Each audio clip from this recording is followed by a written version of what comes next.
اللہ تعالیٰ نے آدم و ابلیس کے واقعے کا ذکر کرتے ہوئے ایک مقام پر فرمایا، آدم نے اپنے رب کی نافرمانی کی اور راہ راست سے بھٹک گیا، پھر اس کے رب نے اسے برگزیدہ کیا اور اس کی توبہ قبول کر لی اور اسے ہدایت بخشی اور فرمایا، تم دونوں یعنی انسان اور شیطان یہاں سے اتر جاؤ، تم ایک دوسرے کے دشمن رہو گے۔ اب اگر میری طرف سے تمہیں کوئی ہدایت پہنچے تو جو کوئی میری اس ہدایت کی پیروی کرے گا وہ نہ بھٹکے گا نہ بدبختی میں مبتلا ہوگا، اور جو میرے ذکر درس نصیحت سے منہ موڑے گا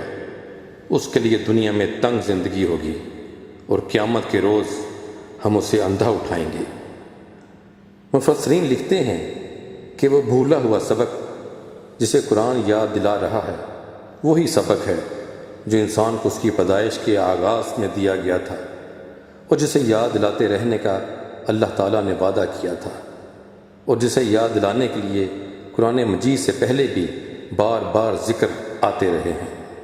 انسان اس سبق کو بار بار شیطان کے بہکانے سے بھولتا ہے۔ اس دنیا میں شیطان کے فتنوں سے امان میں رہنے کا واحد ذریعہ اللہ کا ذکر یعنی قرآن مجید ہے۔ جو شخص اس روشنی سے محروم ہے وہ ہر وقت شیاطین جن و انس کی زد میں ہے۔ چنانچہ قرآن مجید کو سمجھ کر بار بار پڑھنے اور اس پر عمل کرنے اور مفسرین کی صحبت میں رہنے ہی میں شیطانی حملوں کا بہترین بچاؤ ہے۔ مگر افسوس ہم مسلمانوں نے قرآن مجید کو حصول ہدایت کی بجائے